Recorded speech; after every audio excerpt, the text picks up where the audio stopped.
Have you ever felt your heart pounding before an exam? Well, that's pretty normal, right? It happens to everyone. But have you ever felt your heart pounding when there's nothing inherently wrong with your life? Like everything is going smooth. In fact, everything is getting better.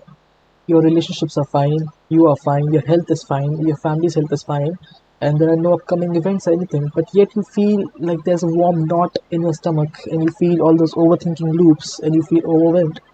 Well, that is the type of anxiety that should be addressed. The whole point of the video is to convince you to address this anxiety. Because if it's not now, it's 10 years from now, or it's 20 years from now, and the cold hard truth is that it will get progressively worse. So you should treat it, because why live your life strangled by the shackles of anxiety? Why live a life that is overruled by fear? Why live a B plus life, right? So I'll be discussing all about anxiety. I'll be discussing the neurobiology of it. I'll be discussing about what worked for me, and I'll explain the types of anxiety, the common misconceptions about anxiety. I'll explain everything. Just stay tuned with this, and just I'll just try to do something good. I hope it helps you out. Well, now what is anxiety? Well, anxiety is your body's natural response to stress or something that might happen in the future, and it's a biological response. It's an evolutionary response, and your brain was evolved to stay in the wild, right? It was not prepared to handle emails and all of this. So it doesn't know if there's a bear in front of it, or if it's just an email, right? So amygdala is kind of stupid in a way. It is not adapted to the modern life.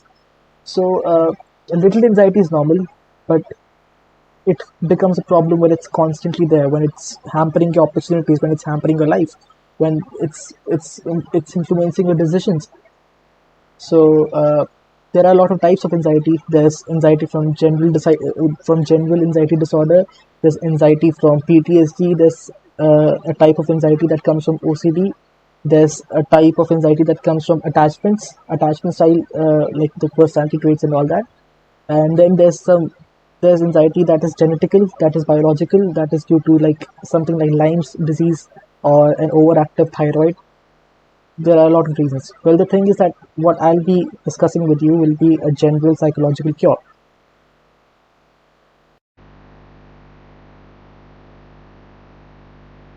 A huge misconception that people have is that they believe that everything that their thoughts say is 100% true. Well, that is factually bullshit. You can look up psychological defense mechanisms, you can look up cognitive biases, you can look up trauma and associative learning and conditioning and all that. You'll find out that your thoughts are just a byproduct of your monkey brain. It's just a byproduct of your evolutionary brain that has a negativity bias. Why? Because it evolved in the wild. It didn't evolve to survive this emails and all that. It evolved to stay safe and to protect itself from bears, from tigers, etc. So the whole crux of it is that you are the actions that you do, and you are the awareness behind the thoughts. You are not your thoughts.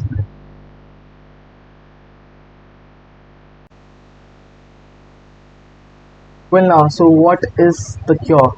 Well, see, there are two parts of it. First is the therapy, right, and second is the medicine part, which I'll not recommend.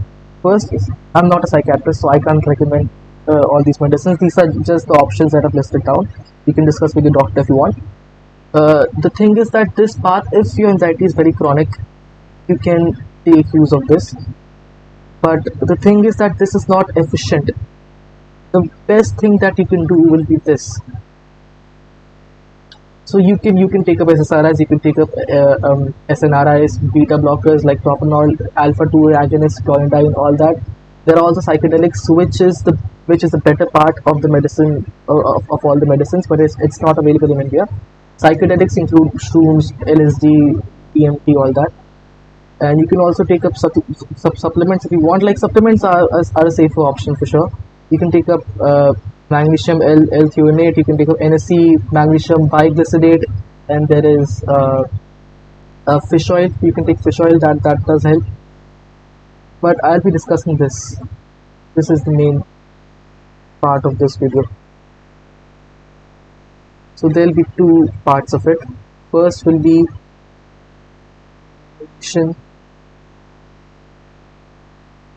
avoidance, Second will be meditation and the role of awareness.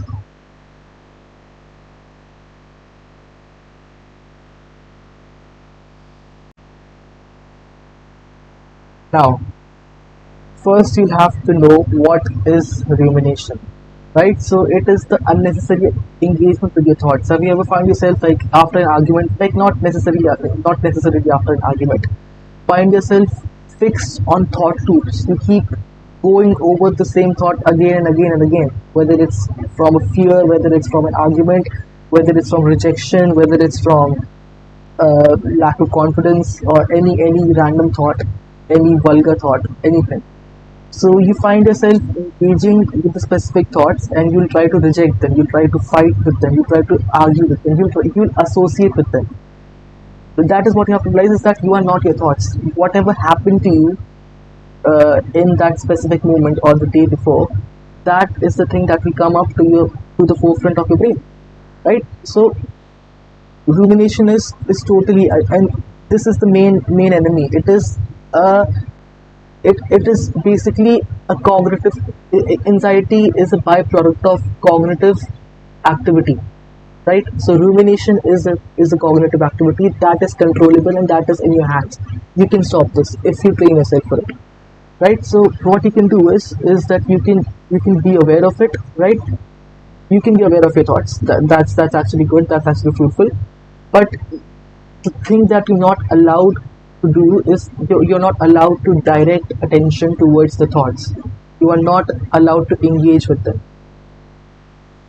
So the first cure is the rumination focused ERP. Well, wait, I didn't mention this in your wait. Yeah, in this there are two types of therapies. Well, actually three types. There's MCT, which is new, metacognitive. This is metacognitive therapy, and there is ERP, which is pretty good. It's exposure therapy, exposure response prevention.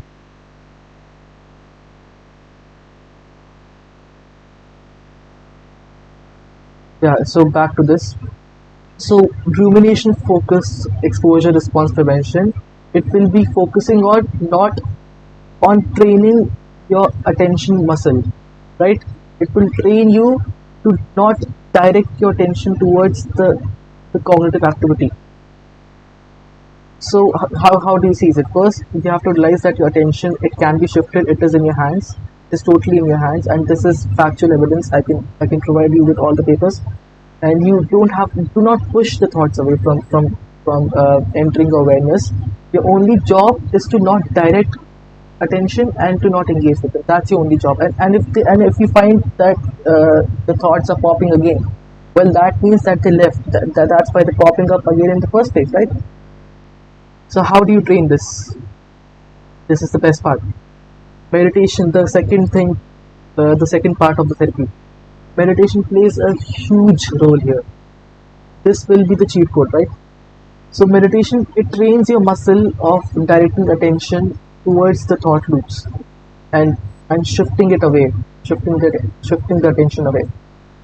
So what happens is that when see, the thought loops, they are habitual, right?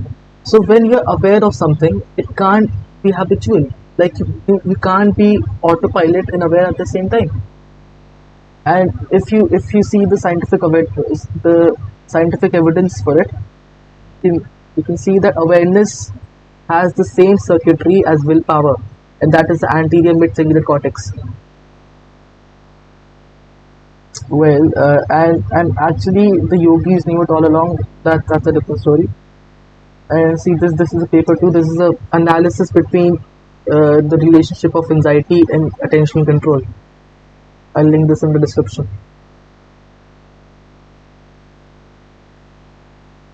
This is a very nice article. You have to read this fully to understand, because what I can't explain it fully. Like if I'll make a video on this, it will go 1 hour long. So you'll have to read this article. This is a gold article on rumination, and some honorable mentions: fix your diet, do aerobic exercise daily.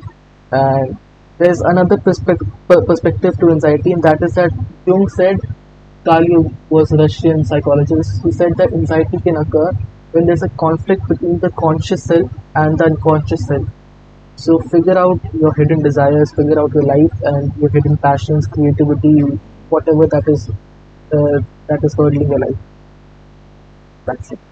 Thank you. I hope I was able to some good. I was able to explain something, right? Thank you.